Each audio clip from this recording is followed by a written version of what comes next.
Hey.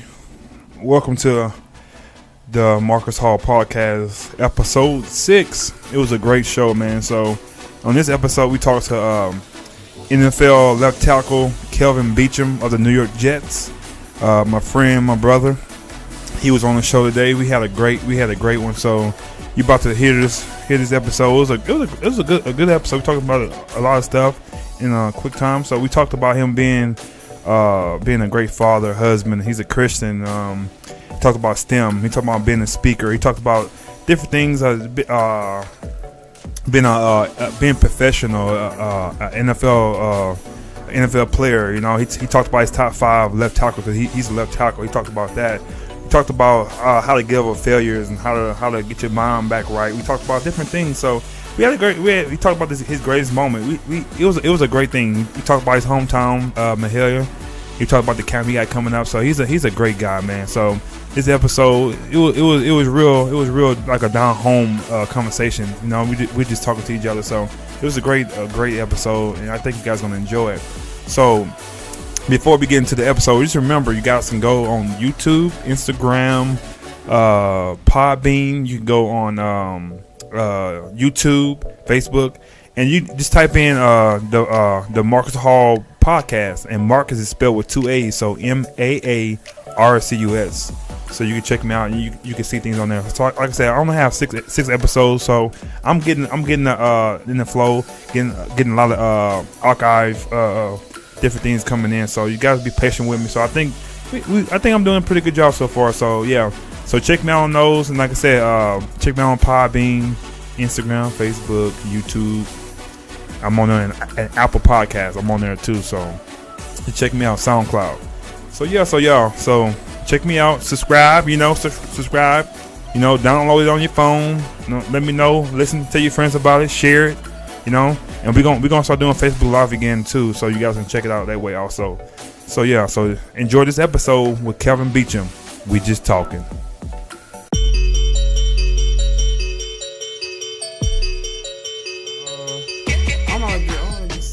Something like that. So make sure everything is. I can hear you just fine. You hear? Yeah. Okay. Just fine. I'm just trying to figure out why. You got you had to turn to the camera. Are we filming right now? Yeah, we filming right now. So I'm just saying you got propellant turned to the camera, ocean spray turned to the camera. I think that's Diddy's water right there. Who is our? I think that's Diddy. Oh really? Never heard of it. So I didn't know which one you wanted. So. Fine. I like flavored Propel, but this will work though. So that's why I seen one had wild berry, but I don't think he wanted wild berry. I've never had the ones that don't have any flavor to them, but I try this one out. Okay, I didn't know, so I got Gatorade, It's so. all good, man. I should have took the Gatorade from you before we started. No, I didn't even drink it yet. No, man. No. I'm your guest, man. It's your house. No, so take your stuff. First of all, I want to appreciate you for even doing this, man. Like, cause you didn't have to do this, so I really appreciate you doing this for me, man. No problem. It means a lot to me, man. Yes, sir. You my first celebrity on here. So from here, I gotta do some big people now. So I can't go back to the normal guys. So man, far from a celebrity, man. Just a little country boy from Texas, man. Just trying to do it right, man. That's all. Yeah, I'm from Texas too, so that's how we got kind of a bond. Yeah. And when I first seen your hometown, I thought it was called Mexihell, something like that. But it's called Mexia. Mexia, yeah. Most people from the north or that are not from Texas, or who may be from Texas but have never heard of it, say Mexia, but it's Mahalia. Yeah, it's Mahalia. It's Mahalia. It's a cool town, man. It makes you feel right at home. It ain't too much going on there, but all the people know each other and they're real kind. And I remember going to a barbecue place down there. It was really good. Which one you go to? It was the one right off the highway. I think it was a small building, like maybe green. A red building? Was it red? It was red. You came in with your grandmother.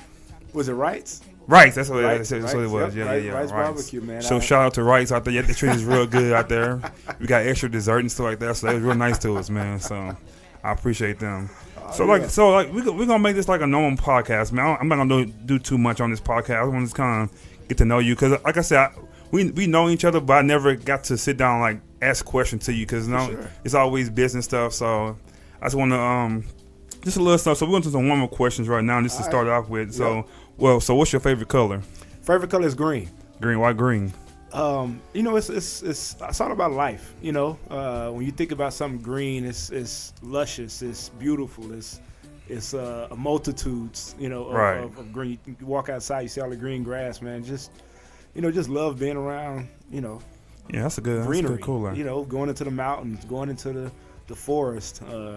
I hated cutting grass when I was a kid, but I had to like it because I did it too much, so I had to. Man, who you telling? We had to push the lawnmower over to our grandparents' house. See, people don't know what you mean. Say push the lawnmower because everything now is automatic now. No, man, we had to push the lawnmower from our house. What they back.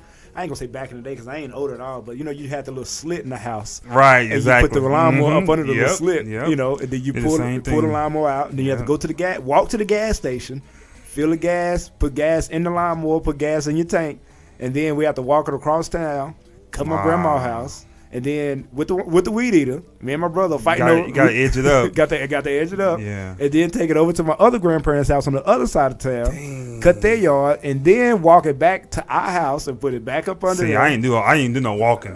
We had to walk with the lawnmower. Wow. See, my hair is big, but it ain't that big. Yeah. But we had to walk. So you did that in one day, all three? All three. Our house, my grandparents, both sets of grandparents. Wow. And it wasn't your daddy waking you up and do it. You had to just get up and do it. You knew you had to do it. Or he wake you up with a belt, one of the two. See, my brother, he didn't do no hard labor as a kid. I was the only one doing hard labor. And I still don't get it to this day. Like, why you never made him do no hard work? To this day, he don't do anything hard. Really? That's why I get my hard work from, I think. So that's what's up, man. So another thing we're going to ask you, so what's your favorite word? Favorite word. So my favorite word of the year, this year, is really intentional. Okay. How can I be intentional? How can I have intent? Even on the football field, it's all about, being intentful. So whether it's coming out my stance, whether it's putting my hands on somebody, how can I be intentional? How can I be intentful with my hands? And even with the things that I'm doing off the field, how can I be intentional about the things that I'm doing, where I'm going, who I'm talking to, who I'm spending my time with. So intentionality has really been something that I've really talked about a lot this year. Yeah, that word made me remember Travis Green, his song. So that's my guy. That's one of the hits right there. And I'm not used to this podcast, so I didn't even introduce him who he is. I said celebrity, I'm happy to be. So people are like, why are they so happy? It's Kelvin Beachum. He plays for the New York Jets, left tackle. So we got to give him a round of applause for Kelvin from being here today. You know what I'm saying? Yeah, so I apologize for that. I didn't even introduce who he was, man. That's all good, man. I'm nobody. Trying to tell everybody. Nah, you somebody to me. So another funny one here. What would you say, pancakes or waffles? Pancakes. Easily. Dang, he said it like that. I say the same thing. Easily. But some people because people always bring up chicken and waffles. Pancakes, okay. I can do pancakes and chicken if you want to. Yeah, so, okay, another one is orange juice or apple juice? Orange juice. Orange juice? Nah, I got to go apple juice. I don't really like the aftertaste. Too much sugar sometimes in apple juice. Okay, yeah, and it make you go to the restroom, too. Yeah. So one more we'll do is one more. What's your favorite dessert? I know you can't eat dessert like when you want to, but when you can have that one time you can eat a little dessert. Homemade chocolate chip cookies. My mother makes the best, but my wife happened to make some a while back ago, and I was really starting to my kind of weight cutting phase was starting to, start to wind down as we get ready to report her pretty soon, and she happened to make some chocolate chip cookies, man, and I probably knocked out about 3 dozen. Damn, so she was in that cooking then. Oh yeah. And she put some pecans in them. I love pecans. That's it, man. So I had a couple that was just regular chocolate chips, and a couple that had some pecans in it. Man, the thing is she had cooked them over the weekend, so I wasn't here. Oh, okay. And her and Kalina were just playing around cooking a little bit, and I said, hey, make sure you get all that stuff out before I get home, so I'm not exactly. Yeah. And God didn't deliver me from homemade chocolate chip cookies, and they happen to be in the refrigerator, so I'm like, hey, would you mind making these? Exactly. And I'm like, well, I'm going to just, get like 1 or 2. Man, I cleared the whole rack out by myself. Yikes. So, what like the soft kind or like the hard? I like the soft ones, but listen to this. It's a company called Hampton Cookies. They come in a little green bag. Okay. You can get them at any store, man, but those are kind of a little crispier, but those are good too. But like chocolate chip cookies, man, that's like. You got to be soft. They got to be soft, but I take not them too soft, though. I like them almost not done, like almost like. Oh, so you like them like? I don't like them like that. But not. I want them crispy around the edges. Okay, soft cool. In the middle. Got you. Okay, yeah. So they're still good, but for me, it's like my bacon. Like if I'm cooking bacon, I don't want no charred bacon. I want some bacon that got a little fat on it. So exactly. It's cooked, but it's like It's not just hard. It's not hard. You know what I'm saying? Still got a little crispy taste, still got a little chewy to it. Gotcha. You know, that's what I like on my cookies, man. That's some good stuff. I love cookies too. So my favorite dessert, I would say cookies would be maybe third. I gotta go peach cobbler first, and then I gotta do a key lime pie. And everybody can't make key lime pie either. Everybody can't make key lime pie, and everybody can't make a pecan pie. See, okay, see, that's next, man. But see, I eat it. I'm weird with pecan pie. I take the pecans off. if it's not too many, I do it. But some pecan pies you get is real hard on top, and you can't get to the. But if it's fresh made, like it just got done that day, I eat it. But if it's not, I gotta take it off. I like mine warm too. Right. Yeah. I like them warm too. But you put a little ice cream, a little vanilla ice cream on it. Yeah. So we gonna get into some of the questions. So you told us a little bit about where you're from, things like that. So give us a little more bio about Kelvin Beachum. Like what is he's about? If you, people that don't know you out there, like. What would you tell them about you in like a short little? Man, I'm a little country boy from Maher, Texas. I say Maher because that's how we say it down in the country. So from Maher, Texas, grew up with two parents. Okay. Was blessed to have both parents growing up. Grew up in the church. Grew up in holiness. Yes. Yes. We both culture boys. So when we say holiness, it get a little, So yeah. Grew up in holiness, man. Went to church every day. Every day. Monday, Tuesday night was Bible band. Wednesday, Thursday night was regular church. Friday you had somebody's musical. Saturday you had somebody's musical, and Sunday. It wasn't nothing to go to 3 services on Sunday. Wow. Sunday. And who church did you go to? So my grandfather was my pastor. Grandfather was pastor too. Grandfather was my pastor. Pastor J.W. Beachum. He's still alive, still trying to pass, and even though we don't try to put him into retirement a couple times. It's hard. Them country boys, they can't. They don't listen, man. They don't listen, man. But he's still pastor. My dad was the assistant pastor. Okay. My uncle was a assistant pastor at the time when he was there as well. He went to Temple and started his own church, and now he's a superintendent now. That's cool. Mother was the Sunday school teacher. So you had to be there, Sunday school. Sunday school, grandmother was also a Sunday school teacher. So you had the different classes. So godmother was my teacher. So you kind of went from you was always around family as you went through Sunday school. I also was the praise and worship leader. I also was a missionary. I also was a YPWW teacher and the Bible band teacher. See, and cooked. So after church was over, was back there in the kitchen making sure food was ready after first Sunday because you had to eat. Right. Eat after first Sunday, and then you had communion. On first Sunday. And then if you finished communion, you had another service. You had to come back for YPWW that night. So what is YPWW? Could you say YPWW? Young people, willing workers. That's what they call it. And they don't do that no more. Some churches, man. Some churches don't even have Sunday night church in general. Right. Sunday night church you talking about Sunday? You talking about 3 services? People leave your church. You talking about 3 services in one day? 3 services was how we went down, man. Yeah. I'm used to it now, so I was like, I actually look for somebody that's having a morning service, an afternoon service, and a night service. In Phoenix, I ain't found nobody have no night service. You ain't gonna find one probably. So this is the West Coast, man. Back home, like we find it, man. I went out to California and even Los Angeles, as big as they are, they have a Sunday night service. Wow. So they have it over there in their in the not the big church, cathedral, but the cathedral, the one down the street. Okay, the small one. The smaller one. Yeah, so man, but so basically you're a church boy. You grew up church boy. PK. You know what I'm saying? PK. So you had to be there. It wasn't nothing that. Yeah. And you see a lot of things, so it just you had to be good. You couldn't act up 'cause they think you're the worst person. And you got their kids acting up, but you do a little thing. They just look, Kelvin doing this. So it's a lot of pressure and stuff like that. So another thing. So tell us a little bit about your parents. Mm-hmm.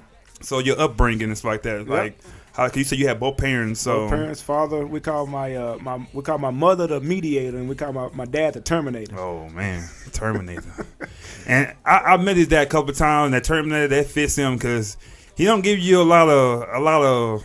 He don't talk a lot. Man. Yeah, he'll say hey and look at you, but he not saying he not friendly, but he don't.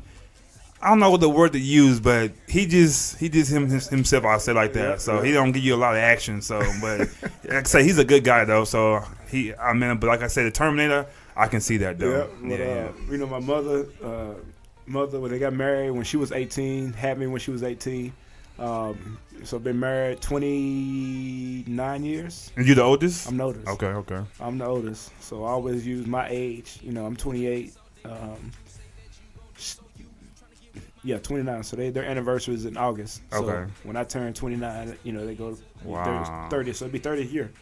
30 years That's this a year. long time, man. Long time to be married, man. You don't say that no more. 4 kids. All of them went to college. We all went to college. Are they all in Texas or? So my sister right now, Crystal, who's right under me, she's in Washington D.C. Okay. Right now she's working at the Cheesecake Factory. She used to be over. She had just finished an internship over at the NFLPA. Oh yeah, I remember she told me that. Yep. She's real cool. Yeah. So also has her startup business that she's doing right now. So Okay. she's going through that entrepreneur journey right now. Yeah. And you know how that is. It takes time. It's worth it though. It is. Yeah. And then right up under her is my brother Jacob. He has 2 boys, Rylan and Jacob Jr. Mm-hmm. He's in right on the border of Texas and Oklahoma. Okay. So he's floated between Durant, Oklahoma, and kind of like that McKinney area. Gotcha. Up there north, super north Dallas. Yeah, and Texas so big, man. Texas is huge, man. And then my baby sister, she's spoiled, man. But I consider her the best athlete in the family, to be honest with you. Really? Oh yeah, way better than I was. All my siblings were way better athletically. Even your brother? Even my brother. My brother should have been in the league. Honestly. What position he He played? was a linebacker. Like that? Jacob was legit, man. Wow, that's was awesome. legit. I seen your sister a couple times, but I didn't know till you posted like a little video of her playing basketball. I'm like, dang, she hoop. Like I never. Crystal at least she should at least went overseas to play. She would have been. Oh, so fine. she played basketball too. Oh, all of them. Crystal I didn't know that. broke I'm learning. records at McLennan Community College down in Waco, and then also broke records at D1 AA at the time, Henderson State University down in Arkansas. I didn't even know. We got a group text, and the other day we was kind of boasting about ourselves, and I was like, yeah, I put up 32, and my sister was like, yeah, I put up 41 and 10. I'm like, well, I can't argue that one. Yeah. But the group text, that's cool. Cause we got a group text too, so I think everybody does that. That group text, man. That's kind of cool. Yeah, Keep in touch. Try to do with group me. Group me didn't go too well. Now we just go to text message route. That's cool. Another thing, let's tell us about your wife. That's my sister, man. My big sister Jessie, man. So tell us a little bit about Jessie, man. Yeah. So Jessie, we're going on 5 years of marriage, man. Wow, that's awesome. Define the odds already. 2 kids. 2 kids. Kalina. A new one too, huh? 3 and K3. We got so many names for him. We got KB3, K3, Bam Bam. Every time somebody see him, my wife calls him Binka. He got all types of nicknames. Yeah, man. He's a good kid too, man. Is he? Cause I know I want to start going from here. I know like playing football, you got the thing about these parents don't want their kids play football because of the brain thing, all that. Mm-hmm. So how you been an NFL athlete? How would you go about if he grows up wanting to play? Like, would you be like, I'm letting him do? Yeah, go play. So to be honest with you, now I would tell him to go play baseball because you make a lot more money playing baseball. Yeah. Or go play basketball. You get guaranteed contracts. So I'm thinking about what I'm gonna be doing when I'm my parents' age. Hey, you need it. But what would you tell parents out there that now their kids want to play? They say, "Nah, I can't. You ain't playing no football." The thing is, man, there used to be a time where people didn't care. Okay. You played every single sport, and we played every single sport. Both sides. Yeah. And you go and play until you can't play anymore. Mm-hmm. If you're in high school, you go play football, basketball, baseball, run track.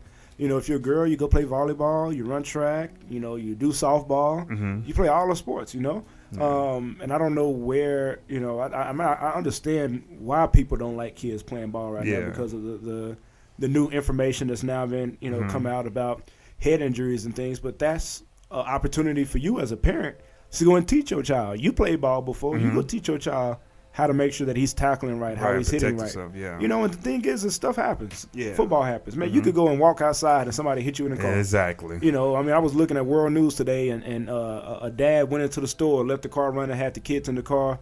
A woman came and jumped in the car and tried to go down to the border. You never know what can happen. That's life. That's life. Yeah. You know what I'm saying? And I've had my share of neck injuries. I've had my share of injuries. I've gotten carted off the field. I've gotten knocked out. I've been blacked out. I done seen stars. Like I done had it all. But you play a position and you get hit every time. I get hit every time. Every play you going you going to get hit. So all the time, man. Yeah. But you know that comes with a lot of prayer and supplication to make sure that God keeps me healthy. Exactly. You know, That's first and key. foremost. And if I say that I trust God and I believe God and I believe that He's going to take care of me, and I have faith that He's going to take care of me, Right. What am I to worry about? You know, at the end of the day, if I die on the field, I need to know where I'm going. If I know where I'm going, then you know, me playing ball or your kids playing ball, it shouldn't matter because you know where they're gonna go at the end of the day. That's great there. So another one is I'm gonna ask you is when did you know you wanted to be an NFL football player? You know, first I wanted to be a professional basketball player. So you played basketball like that? I played basketball like that, man. I could still go and play. Man, I had to stop my junior year in high school. I got poked in the eye and tore my upper tear gland and had lacerations along my life. That was the first surgery I ever had. Before that was not football related. That was the first surgery I'd ever had until I blew my knee out in 15. But I had eye surgery playing basketball, so I've kind of calmed down from playing basketball. But I still, when I go to Lifetime Fitness and take my daughter swimming, while she's going to swimming, I go and get the basketball. And the first thing I do, go to the free throw line and make sure I can still hit my free throws. So what was your position you play? Was you down low getting it, or you shooting threes? I was down low, man. I was rebounder, defense. I put it like this. I'm not gonna say I was a better Dennis Rodman, but I was cleaning up the boards like that. You know, my I guess my mentors, and not mentors, but my idols that I had, you know, in the basketball court were people like Shaq, you know, played like Shaq. I threw my elbows around like Shaq. They call me Big Four Miller because I was always using the backboard, using Tim Duncan. I wore the number 50 because I loved David Robinson. You know, I did the up and under from Akeem Olajuwon. You got to do the King. You got to do him. You take Texas. You got to do the Dream Shake. You got to do the Dream Shaker, man. And then had the sky hook from Kareem. That's some good stuff there, man. You know, so man, I love being down low, but you know, I wasn't tall enough, you know, to play center at the next level. And then from there, you know, I was 6'2", and even that is not, you know, you'd be a point guard really. And that's another thing. Yeah, that's another thing. My last podcast I was talking to my friend about is I had a guy. He trained athletes in basketball, and he was saying that America, if you're a big tall kid, they're gonna put you straight to be a power forward center. But overseas, like where Dirk is from, you play point guard, shooting guard, dribbling ball. You learn all the positions. But in America, it just if you big or tall, they put you down low. So it's like if you probably would have been taught how to do different things, you could be versatile. I can handle the ball now. Yeah. Okay. You know, for me, I was one of those guys like Avery Johnson and when it came to point guards, Avery Johnson and Mark Jackson. You know, they back you all the way down the court. Yeah, that's old school point guards right there. I would back you all the way down the court. That's old school there. So when did you find football? When did you find that love? You know, again, we played all sports as kids, so we got to play them all. But I thought I was gonna go pro in basketball, and I never know that about you. Yeah, it was one of those things when I was playing AAU basketball because we played AAU during the off season. Okay. And my dad always had us play up. We never played in our age bracket. He always had us play. Every child he always had us. We always played up. So if it was 9 and 10-year-olds, we played 11, 12-year-olds. Wow. If it was 6th grade basketball, he had us playing in 8th grade basketball. So we always played up. And during the summer league, it was a coach that was down in Waco. We were actually, I remember the school, we was at La Vega High School practicing. We were working on the crab step when you're facing, like right now we're watching the basketball game, you're facing the half court line up under the rack. You know, about 2 to 3 feet from the goal. We're working on crab steps and dunking or crab steps. And, so we were working on that, and he was like, you know, Kelvin, to be honest with you, you would be a great football player, honestly, because there are more opportunities to play basketball. There are more scholarships to play basketball than there are to play more scholarships to play football than there are to play basketball. Okay. And that was like my sophomore, freshman year.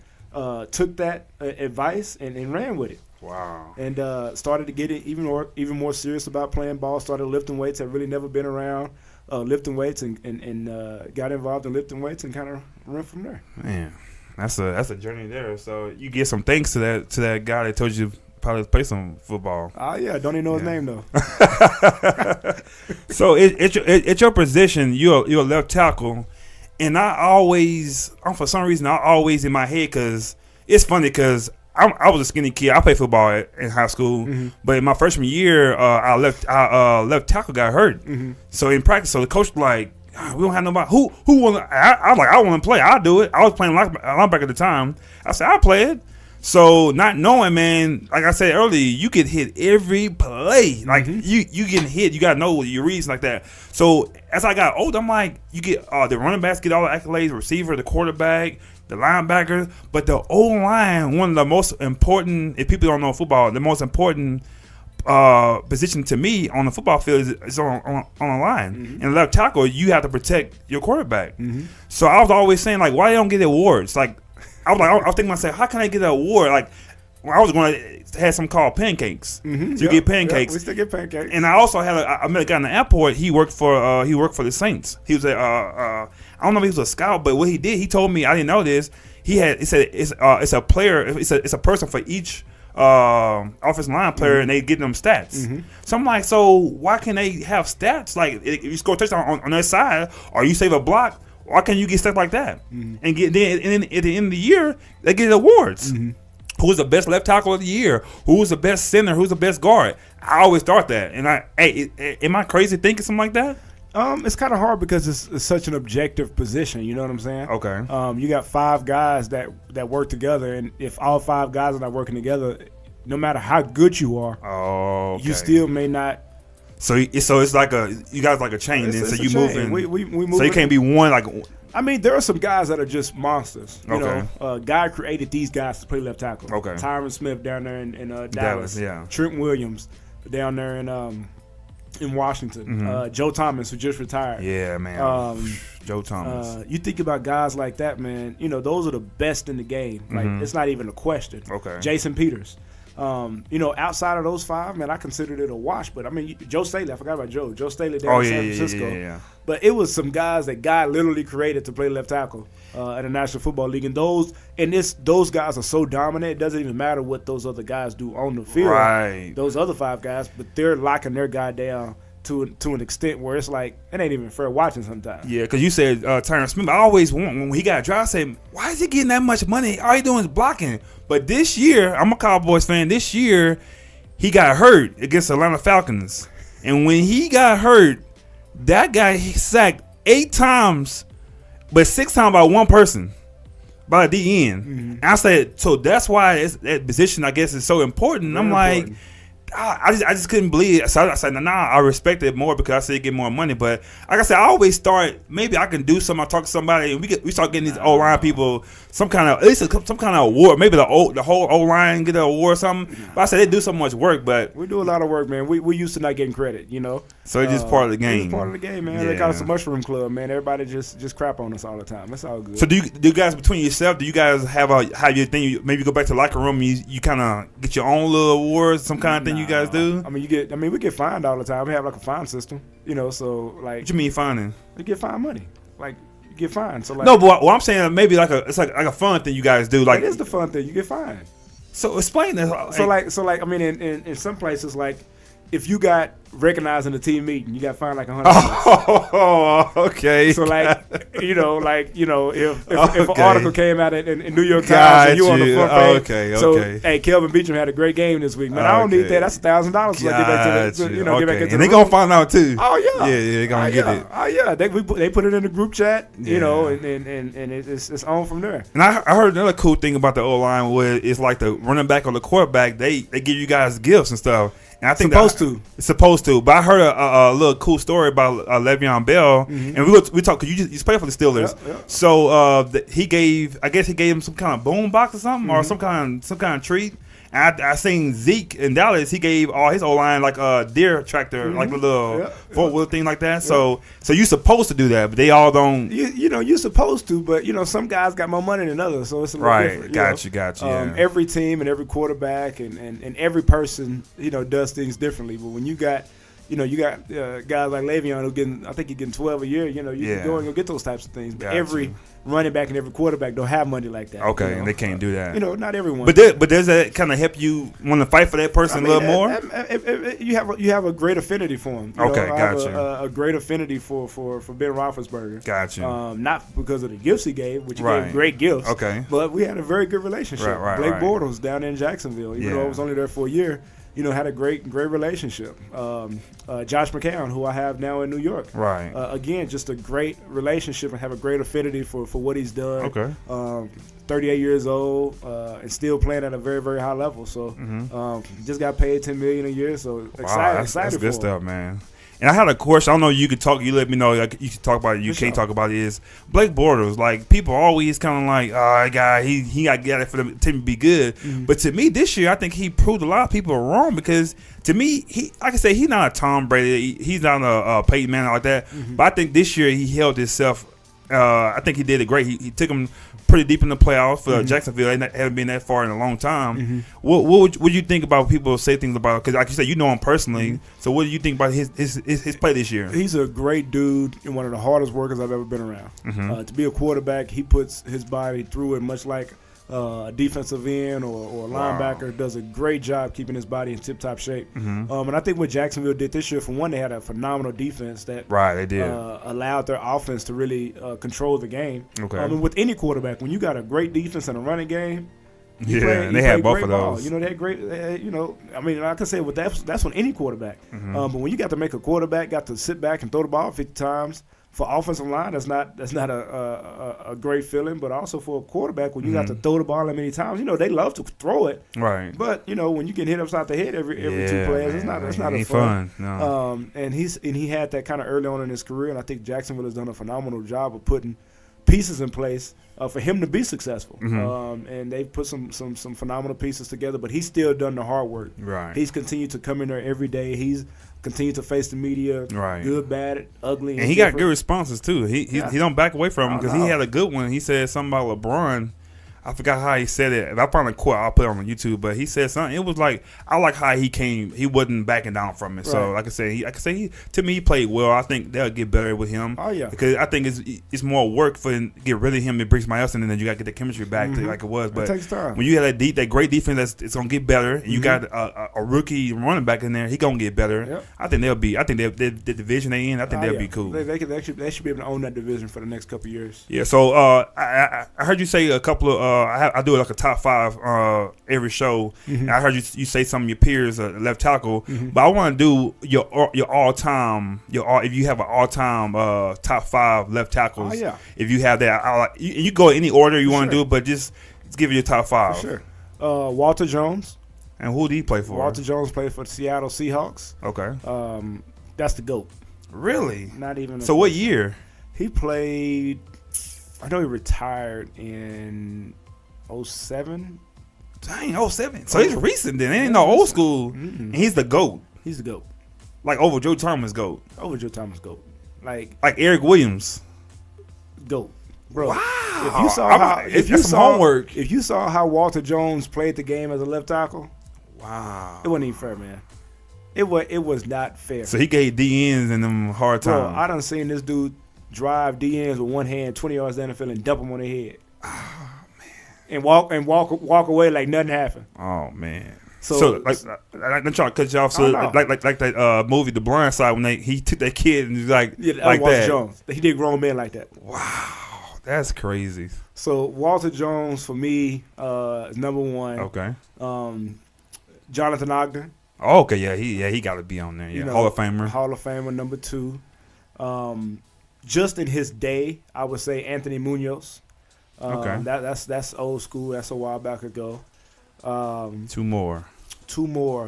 I would use a guy right now, and I think Joe Thomas. Will be in that particular category. He definitely a Hall of Famer too, right? Oh yeah. Oh, yeah. First ballot, no doubt. Let's see. In 5, man, I got to be careful. Yeah, you got to be careful on this one. I don't think this guy gets enough credit. He's not in the Hall of Fame yet, but he's in my top 5. I consider my top 5. Brad Hopkins, who played for the Tennessee Titans, played with Eddie George. Like, everybody knows about Eddie George. Right, I know. Yeah, I don't know. Not many people know about Brad Hopkins. Brad Hopkins was a phenomenal. Man, 5. It's hard, man. Let me get 5. So we 5. Do hold on. So 5B would be Brad Hopkins. 5A would be Willie Roaf. Oh yeah, man! It's so many. I should have did top 10 with this because it's a lot of them. It's a whole bunch of Rolf, you got to put him on there, man. You got to do that. Willie Roaf. Yeah, that's cool there. So you have like a 6-man thing, but So I went to your football camp like 2 years ago. I'm got to get you back this year. Yeah, we're gonna work on that. So I was in my head when I thought of an offensive lineman, I always thought of a big guy, not sloppy, but like a big guy. Yeah. But when I went to your camp, man, you had Pouncey, you had what's number 73 for the Steelers? Ramon. Those guys wasn't like. They was like big, but they was like like you yourself. Yeah. You guys not like so. I don't know. In my head, I always thought it's on the big. Oh, you come in here, but those guys, you look at them like they play on the offensive line. Mm-hmm. It's incredible to me, man. So it just is that always been like that, or just like a new age thing now? I mean, you think about. I mean, you look. Because I always look at Larry Allen. I always look at him. I'm thinking again. That's one of those guys that was created by God to play offensive line. Right. You know what I'm saying? Like everybody don't got it like that. Right. Like genetics. You know his genetics. His genetics. The shoulders, the head, no neck, all that. Everybody ain't built like that. You know? Got you. But everybody not Larry Allen. Everybody not Walter Jones or Flozell Adams. Right. Or Eric Williams. Everybody just not not like those guys. Newton to play for the Cowboys. Nate Newton. Yeah. Everybody's not like that. But you think about guys who was a center that was super small. The white guy. Played during that time with the Great Wall. I can't even think of his name. Started S. Yeah, but he was like 270. He's small. You're right. Right. And this day and age, guys have become more lean. Okay. Compared to just being huge. Right. Orlando Pace was a phenomenal. He should be like 5C. 5B, and then that pushes Brad Hopkins to 5C. Okay, gotcha. Orlando Pace, another one. Orlando Pace is just a guy that was created to play. Just God said, "Hey, let there be this guy." And they fast too. You'd be surprised how fast you guys are, man. Yeah, but it's come to a point where, you just got guys that are different. Right. And I'm not. I'm the smallest starting left tackle in the league, and I'm really 6'2", 7'8", and right now I'm a little heavy. I'm 3'3", probably like 307. Okay. When I report back, I want to be like 303. But I'm like the lightest left tackle in the league right now. And I want to ask this question too while I'm thinking about it is, like, what is it like to go to collision? You go in you about to go in a collision, like what does that feel like? I don't know. If you tell me, I probably never know. But what is that like? Did you like the contact? So it's either be the hammer or be the nail. Wow. Okay. Which one you want to be? If you had to choose, which you want to be? But put like this, so when it's a pass play, you can't be the hammer, can you? Yeah. Because they coming at you, and you gotta stop them. So you need to be the hammer. You need to stop their feet. Okay. You always being the hammer. You never want to be the nail. You either giving it or getting it. You know. I always thought since you backing up, you gonna kind of embrace it, I guess. You ain't trying to embrace it. You trying to give it. You trying to stop. You trying to stop that force that's coming at you. Okay. So who's one of the toughest defensive linemen if you want to answer that, because you don't give him no too much credit, but give me two. Give me two. I guess the toughest guys that I consider, and I played this guy for a number of 4 years. Twice a year was Terrell Suggs. I got a lot of respect for that guy. Has played the game for a long time and has played it at an extremely high level. Another guy that I don't think gets enough credit, but gave me fits when I was in Pittsburgh. We played him one time, and it was the New Orleans Saints. It was a guy by the name of Junior Gillette. Really? Junior Gillette was like that? Man, before he got hurt, Junior Gillette was a monster. Man, before he got, I didn't think you would say him. I know he was pretty, but I ain't. Man, Junior Gillette was turning the league up. Wow, and he gave me all that I could handle. I had just had Kalina, who was down there, and they came to our house, and our offensive coordinator wanted to have a ego trip with Drew Brees, so we were throwing the ball. I think we had 90 plays in that game. Wow. Which is a whole bunch of plays. We threw the ball 60+ times. God, that's a lot for the Steelers. That's a lot. Was Le'Veon back there? Yeah. God, that's crazy there. Yeah, that's a little. We ended up losing the game at home. Oh man! But that guy gave me fits, man. Wow, Gillette. Okay, I remember that. Gillette. I got a lot of respect for him, and then a lot of respect for a guy right now that's playing some really good ball. Yannick Ngakoue. down in Jacksonville. Okay, I don't think I heard of him. Playing really good ball, man. I ended up having like 12 sacks this past year. Wow. Is he like a second year, third year? Second year. Okay. Second so he's going to get better then. Yeah, so that's defensive ends. And then interior guys, man, I've played a number of them that just have a lot of respect for. Jerry McCoy down in Tampa. He's That's a big guy. It's a big guy. Man, he's big. Aaron Donald down in L.A. Oh, man. Extremely disruptive. And it's going to be him and Sue on the same team. Yeah, but Steve, Sue, when he was in Detroit, had that type of, Nick Fairley, yeah. Now, Fairley ain't nowhere near Aaron Donald. But, so it just that, but it's, that ain't my division, that guard. So we don't got to play this year either. So but I'm just imagining, like I thought when they got Sue, I said, "Oh, man, Donald, he gonna have to go." What? But I'm like, they keeping both of those guys, man. It's gonna be whoever NFC West. They're gonna be the Cardinals, Seahawks, and the 49ers. I mean, good luck.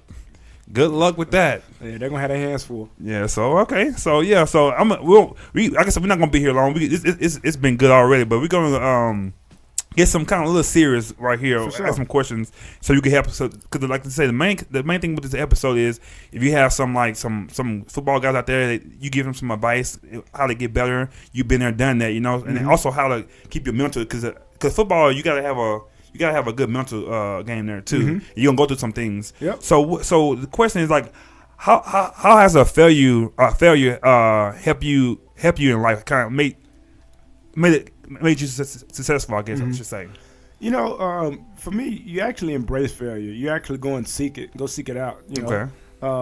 Even in the gym today, it was some things that I failed at. Some things that I didn't do well at, whether it was technically or whether it was things all the way to failure. Okay. Wanted to be able to push the body a little bit more. Wasn't able to do those things. So you actually seek out failure because it actually prepares you and teaches you some of the things you need to work on. Okay. At the end of the day, it's always ongoing skill and technique development. Gotcha. So you're always improving your skill, your skill level, your acquisition of skills, your toolbox that you need to go out and play.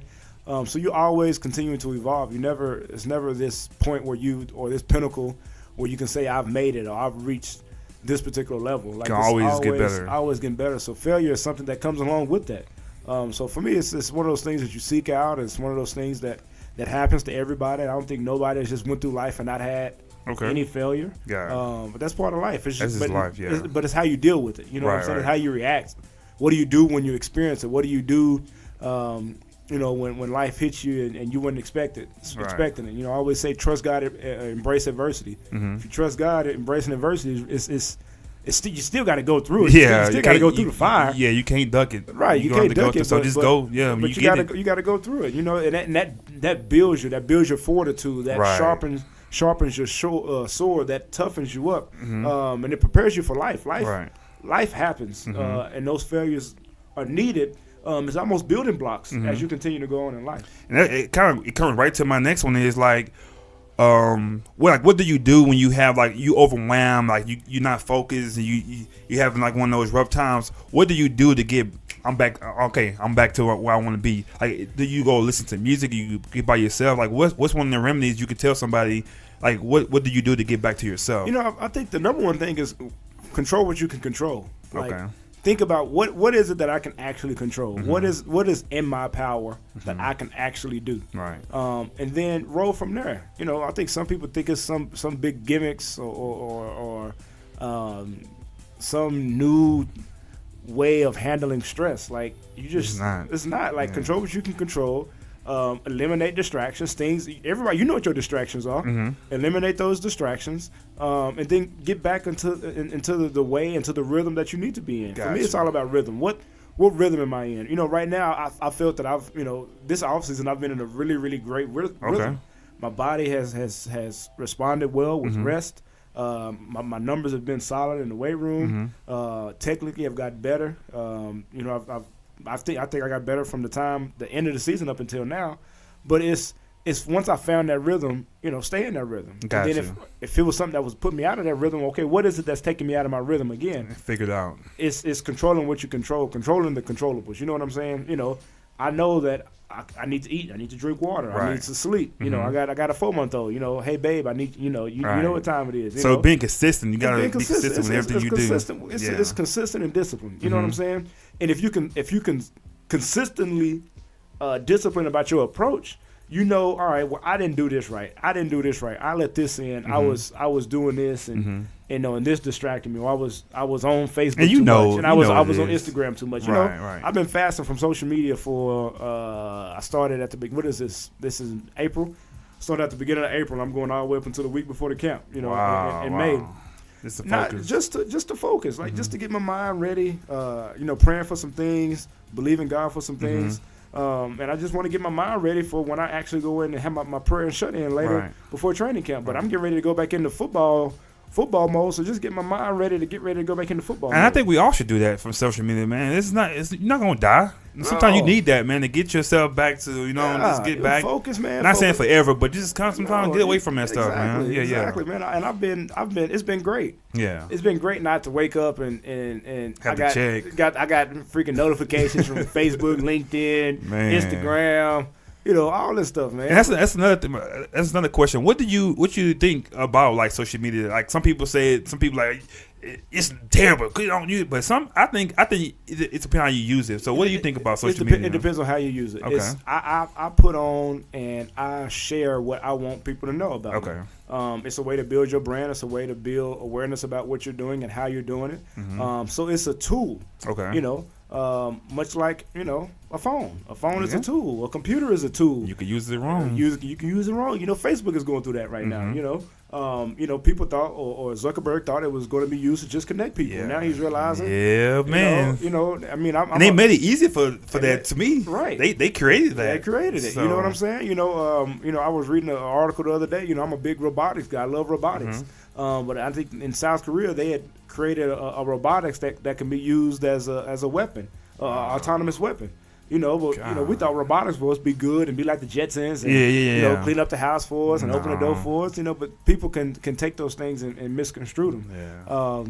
But it all goes back to the point of everything is you know, you can use it for whatever you want to use it for. But I use social media for one to connect with people that I feel are influential, not only in my life but in the lives of many others. But I also use it to brand myself on the things that I'm trying to do right and places that I'm trying to go and being able to use social to be able to tell that story. Yeah, and we're gonna get into that towards the end. We'll talk about like the you and STEM and things like that. We're gonna talk about it real quick. But I had one more thing I wanted to ask. So, it's two questions. So, what is your greatest moment like in your life besides football, and what is your greatest moment in football that you can remember? Something recent, whatever. What is your greatest moment in life and greatest moment in football? Greatest moment in life, you know, I really feel it was when I was actually, you know, I was wilding out while I was in college and went to church and heard Pastor Corby Bush down there in Dallas preaching. Bush, man. And he was preaching a simple message, man, turn to Jesus. And, you know, that night it was a Sunday night. As I said, Sunday night services are good. Sunday night service. And, you know, really for me, that began the more intimate and personal relationship with Jesus Christ. And I think, you know, growing up in the church, you know, it was religion that was just what you did. But actually, I think it came to a point where it was actually a true relationship and a true walk between me and Christ. And I think for me, that's the greatest moment in life.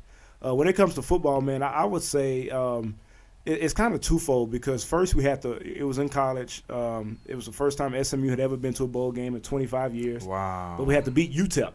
University of Texas El Paso down in Dallas to go to the bowl game. And real quick, you say bowl game, and people don't know about the death penalty. Man, yep. So you going to the bowl? That's big for SMU saying bowl. That was the first time in 25 years they'd ever been to a bowl game. So we ended up beating UTEP to go to the bowl game, and then played Colin Kaepernick. He was at Nevada. Really? Oh, okay. And hung 50. That stuff, man. And hung 50 on him. Really? 50, I think like 50 to 10. How did he play?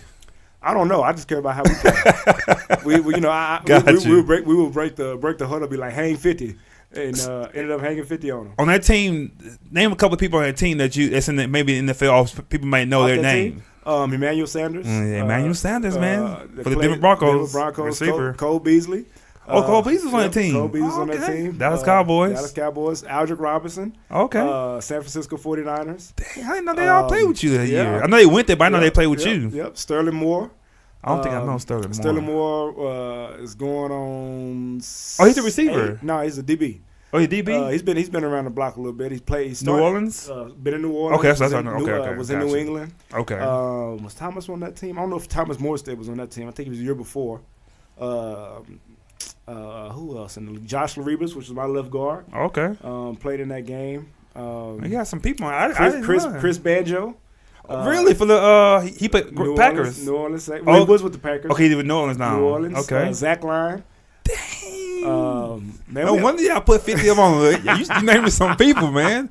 I did not know they was on the same team as you. Like I said, I know NSMU, but I know they play with you. Yeah, we are. You had a good team. We pretty much everybody that's in the league right now. We all play together at some point in college. You guys still keep in contact? Okay, that's cool. That's good stuff. You gonna get Cole Beasley's autograph from me then, man. That's a cowboy there. Man, me and you both. Yeah. So that's about. We gonna kind of leave it at that with this podcast. That was some great information. But what I want to do now, I want you to kind of give people about your social media thing, what you got coming up, and also about STEM. Kind of explain what people, because some people it's getting more popular now.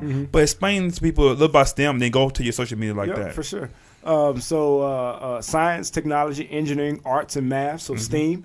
Is a concept or acronym that's come up to really drive home the lack of STEM professionals that we have in the global economy right now, especially here in the States, where we just don't have a lot of professionals that are in that particular field. And that's really what's driving, this technology and this tech boom that's going on right now. So what I've done over the past couple of years, I've worked with American Airlines, Chevron, starting to, further around with conversations with AT&T, Code.org, ITSMF, a number of different organizations that work along the entire pipeline of providing opportunities for young black and brown people to get into these STEM jobs and into some of these STEM professionals. I've been doing it for a number of years, going to keep doing it. I'm enjoying it. Actually having a STEM camp where I immersed my entire district of Mejia. I've been in that. It's great. It's fun, man. It's good stuff. And the STEM is not. It's not just being in a book all the time, man. What you're doing right here it has so many different STEM principles. Yeah. The arts that go along with what you have in here. You think about the shoes. Those are all artistic. Those came from graphic designers. Those came from material scientists. You think about the audio and stuff. The audio. You think about the musical engineering that's needed to build this. You think about the lights. You got to go back a whole bunch of years to think about the lights. But the lights, that's way back. You think about the apples. That came from somebody that created something. You think about drones and DJI trying to get a big cap table right now. But shout out to the drone. I got my drone license, man. Congratulations. Y'all don't know. Hey, you got to clap that up. You got to give me that, man. Y'all don't know how stressed I ain't trying to cut you off, but dude, I was so. But it's because of him I'm into drones. So my wife always tell me, "Yo, is that drone?" It's because of Kelvin. So I went to one of his camps. And I seen one of his friends. I can't think of his name. I went to call. He gave me his card. The STEM camp or the football camp? The STEM guy, the guy with the drone. Oh, you talking from UT Tyler? Yeah. I can't think of the guy. I know I'm sorry, man. You watched this, but he flew a drone, man. Once I seen a drone, it was a wrap. I gotta get it. Well, he had the map. He had this one. He had this one. So when I seen that one, man, I said I gotta get it. Yep. So like I said, I got my license. What they mean, I could do commercial stuff. So I could do farms. I could do real estate. I could do like car dealership. I could do stuff for the government. Yep. I could fly. I got different rights now. This test was stressful. It took me a whole month to study for the test, man. I passed, man.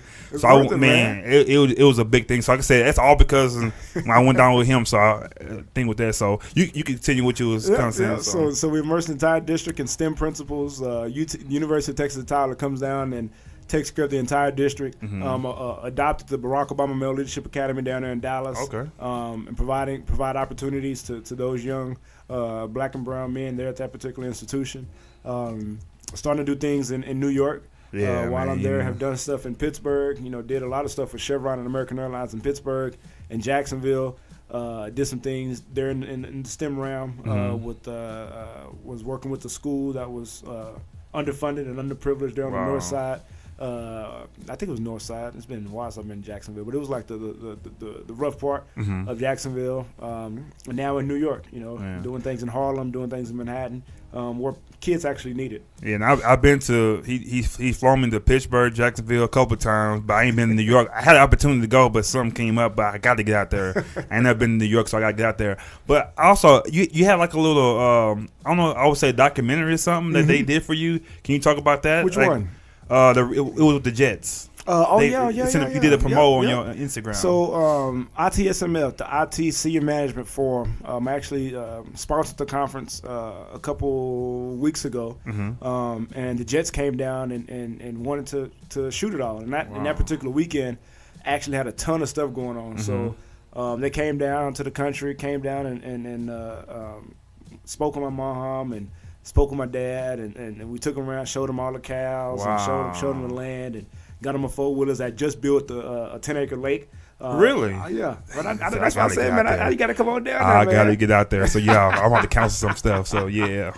Man, and, took the 4-wheeler, up, because the thing is the way it's built, it's a dam that's pretty high right now. It's okay. Like, I would say at least 20 feet high. Wow. That we built, and took the 4-wheeler down off of that and took it along the fence line, and he had the drone follow me along the fence line. I seen one. I said, man, how they doing that, man? That was the drone. It was DJ. I think it was that one. I think they had the map. Okay. Yeah. Man, that, like I said, you posted something. I was like, that's incredible. I can't wait to watch that. Where can they go and watch that at? It'll be, I think they're releasing it in the fall. Okay. It'll be on the Jets website, whatever the name of their website. I think NewYorkJets.com or something like that. Okay. But they were phenomenal coming down and actually filming that for me, so I was excited. Shout out to them. You give them a hand clap. Shout out to New their York film Jets. crew. Yep. Yeah. So is there anything? Cause I know you do a lot of speaking. So is there anything that's coming up besides the season, or you just getting ready for the season coming on? We got the camp coming up here May 5th. We're gonna have 10 to 15 guys that are coming down from all across the league. Some SMU guys. Okay. Some New York Jets guys. Won't have Pittsburgh represented this year for the first time. Which is all right. Everybody got lives. Some Jacksonville Jaguars. That'll be guys from the Kansas City Chiefs. Okay. Kansas City Chiefs, the 49ers. Okay. So guys from all over the league that'll be at the camp. New York Giants. Okay. Guys from all over the league that'll be there. Got some great sponsors this year. Chick-fil-A is sponsoring all the food. That's gonna be dope. There. And I consider that a big deal. For it's really big huge restaurant chain to come down to Little O'Hare, Texas, and sponsor all the food for the camp. So really excited about them. Impossible Foods. I don't know if you've ever heard of them. No. They've been able to create a burger that smells, bleeds, and look just like a burger, but it ain't made of no meat. What? Bro, you got to taste it. Have you tasted it? Well, I've tasted it twice on the East Coast and the West Coast. It was better on the West Coast. It's no meat and it tastes good. Bro, you wouldn't even know it. You wouldn't even know that it was a different burger. It's not a veggie burger. It's like a real burger. So what is it made of? I don't know all the ingredients. You gotta go taste it, bro. Okay, so yeah, he keep on giving me these. He know what he's doing. He trick. I gotta. So we gonna make it down there, man. So we got drones. Drones will be flying around again. Okay. I'm gonna have one of the companies I invested in, Skydio, which is a drone company, autonomous drone. That pretty much follows you around on your phone. I'm gonna have them down there. I'm gonna be using them. Polaris. Wow. I'll be getting the 4-wheelers out, running them around after the camp is over, man. This will be a camp right here, man. Have a good time. So if somebody we're gonna try to promote this, so if somebody listen to this, they want to maybe try to get down there, do they register with something, a website? You can register on KelvinBeachum.com. Okay, we'll put this on the YouTube page so you can see it. Register at KelvinBeachum.com. Register for the camp. It's free. All you gotta do is get there. That's not too many camps like that is gonna be for free. You are gonna find a camp in the country where you can come down and be exposed to 15 current, 15 NFL guys. Some of 12 of them are current, and the rest of them be former, and also former college athletes. I don't think there's nowhere else in the country where you'd be able to have that many players at one time, and it's a free camp, literally, where you don't have to pay not one dime. Wow, for food, for food, water, instruction. We have instruction. We have gift bags. World Vision. One of my partners is actually. I was talking about that. World Vision. World Vision is actually coming down, and we're actually before the camp starts. A lot of people don't realize that. We're blessed, man. We got 2 bottles of water, but people have to walk. We got a track. Wow. And if you walk 14 laps around that track, that's how much 5-year-old girls have to walk in some countries just to find clean water. Man. I'm not talking about water. You can find rainwater or mud water anywhere, but clean water. Got to travel multiple kilometers to travel to go and get clean water. So we're gonna have an inaugural lap to start the camp with jugs that are the weight of what these young girls have to carry, and these young women have to carry, to really symbolize, or show, young people, how blessed you are. Yeah, and they do this on a daily. They do that on a daily basis in some parts of the world. So yes, we're gonna have a great time. Yes, we're gonna experience. Fun and being exposed to professional athletes. But with all that being said, let's keep it real, and let's make sure that we also realize how blessed we are. Yeah, just to have water. We're not even talking about Jordans or Gucci or Chanel or MacBooks and phones. iPhones. We talking about water. We talking about one of the most basic needs, man. We don't think about that. I don't think about that. Don't even think about that, man. Don't even think about that. So, gonna bring that into the fold this year. Excited to expose people and kind of open their eyes to the different perspectives. Actually went to Honduras to see how much water it helped people. You think everybody just has water, but there's places in this world that have no access to water. It was a stat that you said on that video about so many thousand people that don't have water, and it's another bigger percent that don't have clean water. Do you remember that? I don't remember that stat. I have to get that for you, but we'd love to get that for you. But it's kids in this world that don't have water, and it's even more kids in this world that don't have access to clean water. Yeah. And the thing is what's crazy about it, here in the States, if you go to Flint, Michigan, they still dealing with not having clean water. Right now? Clean, from what I've heard, Flint, Michigan, they still ain't got that stuff taken care of down there. So, that's amazing. yes, realize how blessed you are, as you listen to this podcast, and you probably sipping on, whatever you're sipping on right now. Realize that there are people in this world that don't have access to what you have right now. So be grateful, be grateful, and don't take it for granted. Yeah. So is there anything else you want to kind of get out there? I'm just happy you had me on. Man, I'm thank you for having me on. So we're gonna give him a big shout out again, man. Thank you for stopping by the Maarcus Hall Podcast right now, man. This means so much to me, man. So like I said, from here on out, I gotta step my game. We gotta get some big guests in here now. So, and remember, if you want to the platforms we have Podbean, which is the platform I use to get the podcast. We have Apple Podcasts, we have Instagram, Facebook, and YouTube. So we do audio for the Apple Podcast. We have the video also for the YouTube, so you can watch it. This whole thing. So if you want to watch it, check him out. You just type in the Maarcus Hall Podcast, and then Maarcus is spelled with 2 A's, so it's Maarcus, and you can find me on there. So we just, like I said, this is my 6th one, and I had one of the top guys. He has the top podcast right now. He said he's gonna do 6 podcasts. See how it went, and he said if he did good, he'll keep going. If not, he's gonna stop. This is my 6th one, and I got my biggest guest so far. So hey, I'm gonna keep it going. So like I said, I think I'm gonna do really good with this, man. Like I said, I ain't your best talker, but I love doing stuff like that. I want to get people knowledge out there and help you how to avoid things, how to overcome when things get hard. Because anything is not gonna come easy.